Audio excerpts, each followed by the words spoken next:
தந்தை, மைந்தன், தூய ஆவி நாமத்தினால் நாம் அனைவருக்கும் கிருபையும் சமாதானம் உண்டாவதாக. ஆமென். இந்த சந்தோஷமான ஜெப தியான வேளையில வந்திருக்கிறவங்களே கடவுள் ஆசீர்வதிப்பாராக.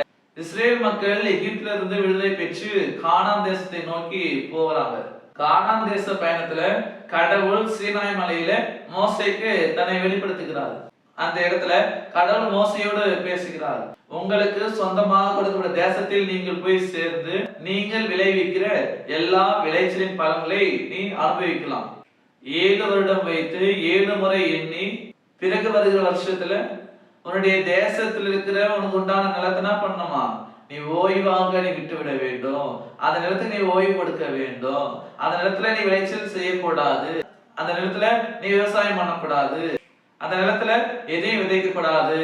ஏனென்றால் அந்த வருஷத்துல அந்த நிலத்துல வருகிற எல்லா விளைச்சல்களும் அந்நியர்களுக்கு, பரதேசிகளுக்கு, நிலமில்லாதவர்களுக்கு, திக்கற்றவர்களுக்கு அது உபயோகமாக இருக்கட்டும். 7 வருஷம் வைத்து 7 முறை என்று பார்க்கும்போது 49 ஆண்டுகள் ஆகிறது. அந்த 5வது ஆண்டு நர்த்தனி ஆண்டாக அனுசரிக்கப்படுகிறது.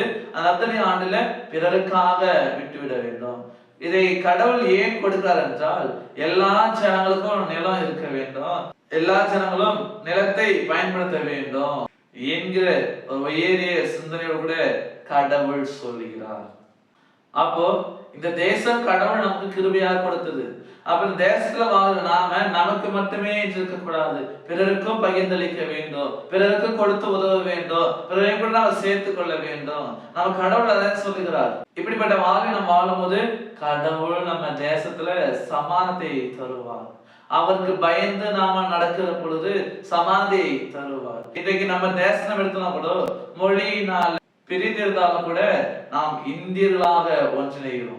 நம்ம கடவுள் சில மனிதர்களை கொண்டு நமக்கென்று ஒரு சட்டத்தை கொடுத்திருக்கிறார். அப்போ இந்த தேசத்துல இருக்கிற எல்லா அதிகாரங்களும் கடவுளால் ஏற்படுத்தப்பட்டது. அப்போ கடவுளால் ஏற்படுத்தப்பட்ட அந்த அதிகாரங்களுக்கு நாம கீழ்ப்படியும் பொழுது கடவுள் அவற்றிலேயே நமக்கு ஆசை தருகிறார். அப்ப அது கொடுக்கிற மிகப்பெரிய ஆசீர்வாதம் சமாதானம். அதுதான் நாம் பார்க்கிறோம். லேவியராகமம் 26ஆம் அதிகாரம் 6ஆம் வசனம் இப்படியாக பார்க்கிறோம். தேசத்தில் சமாதானம் கட்டளையிடுவேன், உங்களை பயப்படுத்தி உங்கள் நித்திரையை குலைத்து போடுவார் ஈரார். துஷ்ட மிருகங்களை தேசத்திலிருந்து ஒளிய பண்ணுவேன், பட்டயம் உங்கள் தேசத்தின் நடுவே வராது. ஆமென். கண்பானே, இன்றைக்கு கடவுள் சொல்கிறார், தேசத்திலே சமாதானத்தை கட்டளையிடுவேன். அப்போ நாம கடவுளால் ஏற்படுத்தப்பட்ட எல்லா அதிகாரங்களுக்கு நம்ம கீழ்ப்படியும் பொழுது கடவுள் நம்மை ஆஸ்வதிக்கிறார், நமக்கு சமாதானத்தை கொடுக்கிறாரு.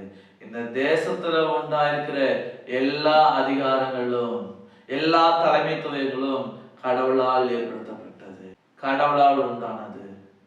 அப்ப கர்த்தருடைய வார்த்தைக்கு நாம கீழ்ப்படிந்து இந்த அதிகாரங்களுக்கு நாம கீழ்ப்படிந்து நாம இருக்கிற பொழுது நம்ம தேசம் சுபிட்சமாயிருக்கும், நாம நன்றாக இருக்கலாம்.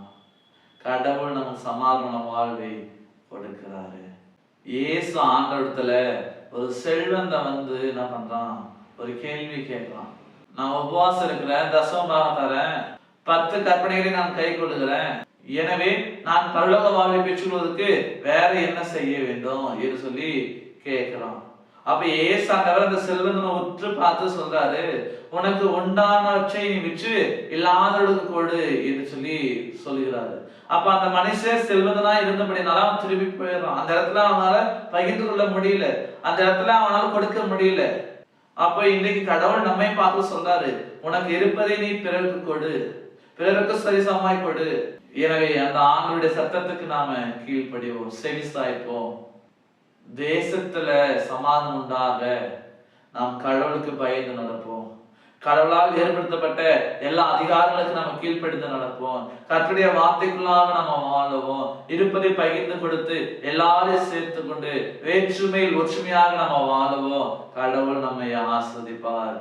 ஆமீன். எல்லாவற்றுக்கும் மேலான தேவி சமாதானம் உங்கள் இருதயங்களையும் சிந்தனைகளையும் கிறிஸ்து இயேசுவுக்குள் காத்துக் கொள்வாராக. ஆமீன். யாவரும் கண்களை மூடி நாம் ஜெபிப்போம். எங்கள் கண்மலையும் மீட்பருமாகிய கடவுளே, இந்த ஆசீர்வாதமான சந்தோஷமான இந்த வேலைக்காக நாங்கள் நன்றி படைக்கிறோம்.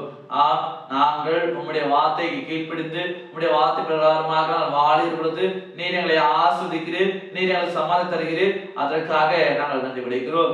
நீர் கிருபையாக கொடுத்த இந்த தேசத்துல நீர் எங்களுக்கு கொடுத்த எல்லாவற்றிலும் பிறருக்கு கூட பகிர்ந்தளித்து வாழ்வதற்கு இறைவனை உதவி செய்ய வேண்டும் கூட நாங்கள் ஜெபிக்கிறோம். அப்படியாக உம்மால் ஏற்படுத்தப்பட்ட எல்லா அதிகாரங்களுக்கு நாங்கள் கீழ்ப்படிந்து உம்முடைய பிள்ளைகளாக நாங்கள் வாழ்வை வாழ்வதற்கு இறைவன் தாமே உதவி செய்ய வேண்டும் கூட நாங்கள் ஜெபிக்கிறோம். நாங்கள் எங்களை தாழ்ந்து அர்ப்பணிக்கிறோம். நீர்களை பொறுப்பெடுத்துக் கொள்ளும்படியாக நீர்களை கரைப்பிடித்து நடத்த வேண்டும் கூட நாங்கள் ஜெபிக்கிறோம். சுவாமி நீர் தாமே எங்க தேசத்துல சமாதானத்தை ஏற்படுத்த வேண்டுமாய் நாங்கள் ஜெபிக்கிறோம். உலகம் கொடுக்கிற பிரகாரமாக அல்ல, என்னுடைய சமாதானத்தை நான் உங்களுக்கு வைத்து போறேன் என்று நீர் வாக்கு பண்ணியிருக்கிறீர். தயவாக உங்களுடைய சமாதானத்தாலே எங்களை நிரப்பும்படியாக இந்த சமாதானத்தாலே எங்களை ஆட்கொள்ள வேண்டுமா நாம் ஜெபிக்கிறோம். இந்த நாளை நாங்கள் முற்று முழுவதுமாக நாங்கள் அர்ப்பணிக்கிறோம். நீர் பொறுப்பெடுத்துக் கொள்ளும் ஆசிரியம் மீட்பர் இயேசுவின் திருப்பாத பணிந்து ஜெபிக்கிறோம் அன்பின் பிதாவே, ஆமீன். அனைவருக்கும் சுவாசம். கடவுள் உங்களை ஆசீர்வதிப்பாராக. ஆமீன்.